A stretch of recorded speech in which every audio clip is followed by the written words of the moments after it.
The government shutdown isn't just about, closed parks or museums anymore. Now it's hitting the skies. It's actively grounding your flights and, frankly, costing private companies billions. All because the FAA can't keep basic operations going. Yeah, this is huge. It's way beyond the usual budget fights we see. This is the government directly stepping into the National Airspace System, the biggest, most complex one in the world. Right. What we're seeing is basically the immediate fallout of government instability hitting a system that, let's be honest, already had some serious deep-rooted problems. Okay, let's break this down quickly, maybe a 90-second look at how fast this crisis blew up. The shutdown started, over a month ago, October 1st, 2025?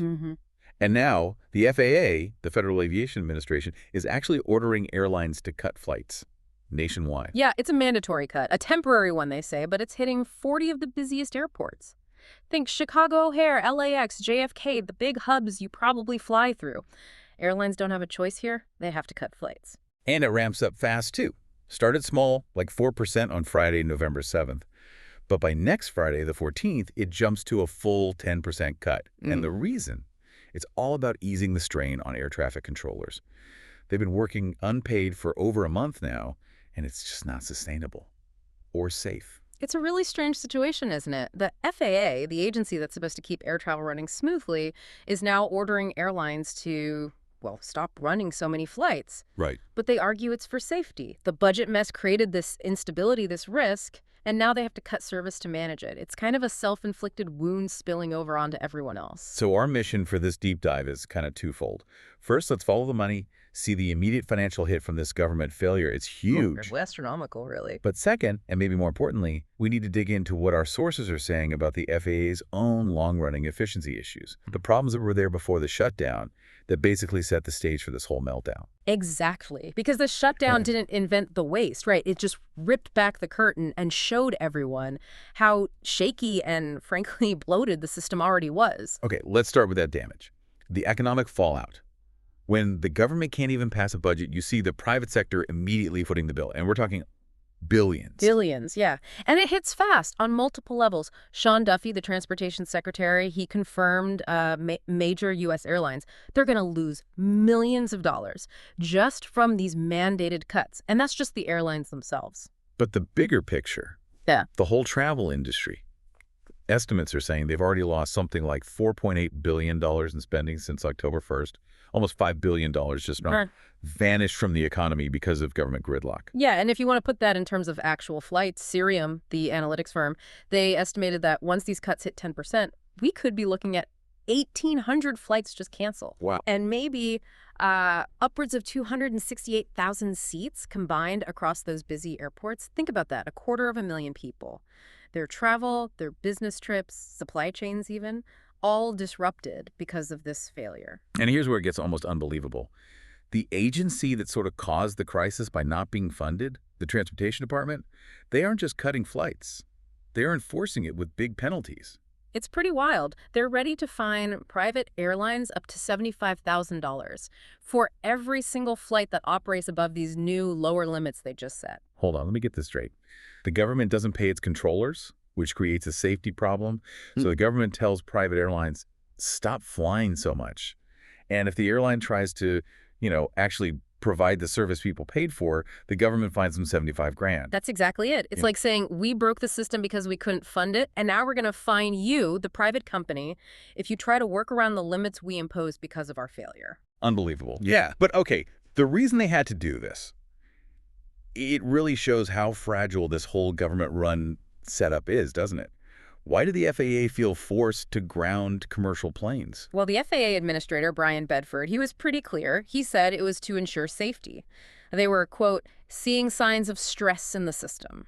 And that's stress. It comes directly from controllers working without pay during the shutdown, which naturally led to staffing problems and fatigue. Yeah, just imagine being that controller. You're working, 10-hour days, 6 days a week?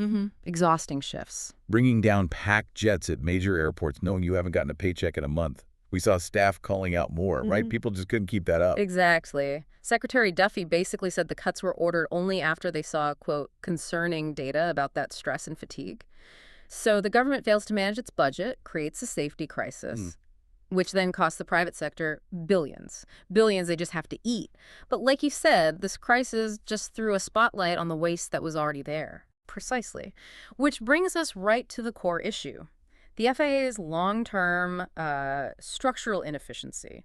This shutdown showed how little slack the system had, probably because it was already way overstaffed for the actual work being done. So if you want a perfect example of government bloat, look at the FAA's air traffic control between 2000 and 2012.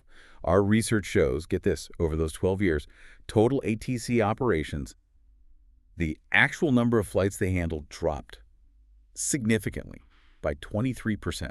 23% less traffic. So traffic down by almost a quarter. Now, in any normal business, you'd adjust staffing, wouldn't you? So what happened to the number of FAA controllers during that same period? It barely budged, stayed almost exactly the same. The total number of controllers went down by less than 0.5%, 0.3%. Right. Think about that. 23% less work, basically the same number of people doing it.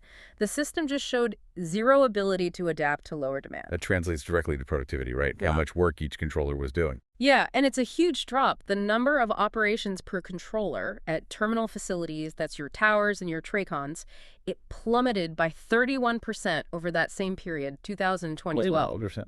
That's not a minor dip. That's a productivity collapse. Really? If controllers were, say, 31% more efficient per flight handled, would a one-month shutdown even cause this kind of safety panic? It feels like they had such a huge cushion of inefficiency, they should have absorbed it. Well, that's the systemic problem, isn't it? And just so listeners know what TRACONs are. Right, good point. Those are the terminal radar approach control facilities.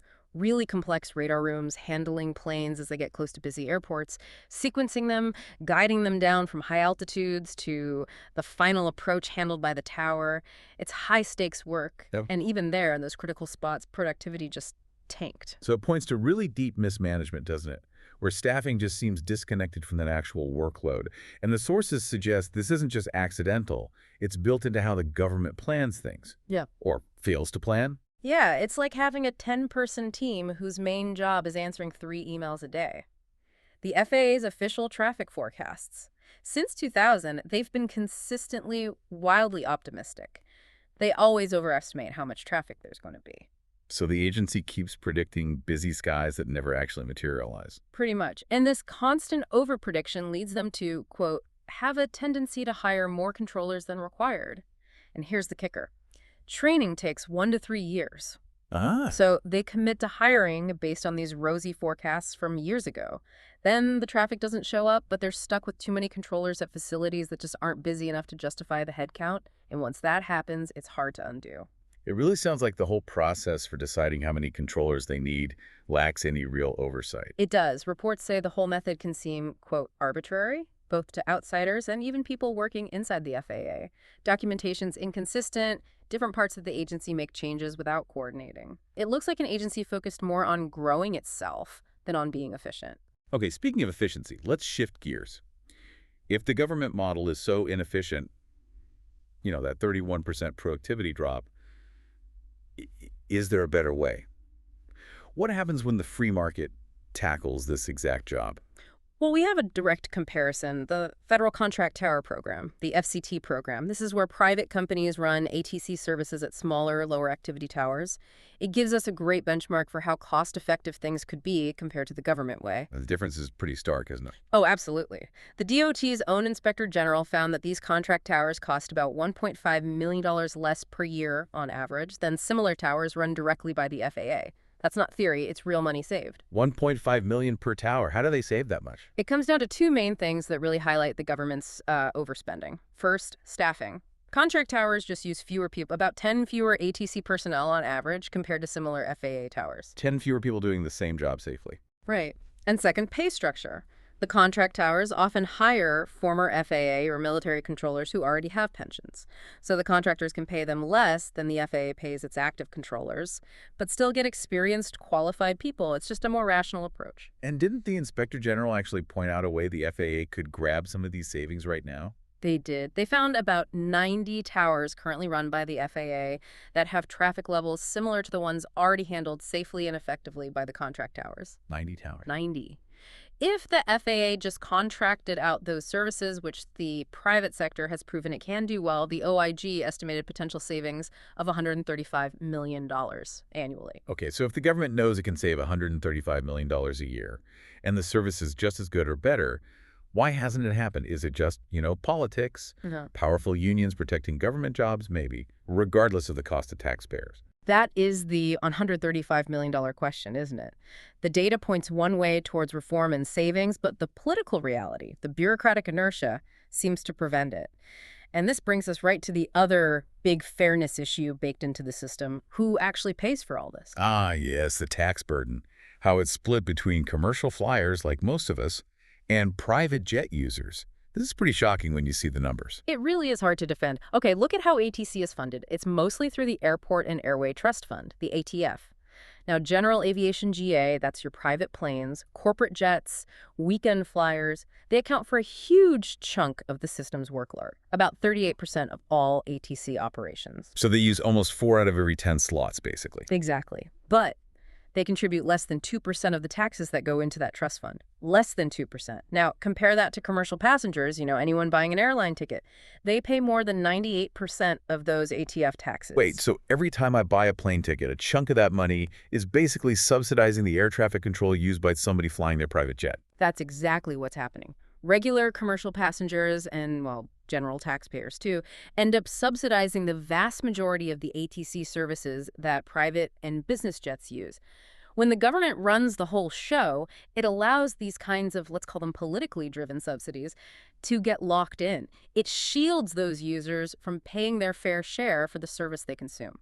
Okay, so let's try to wrap this up, this whole deep dive.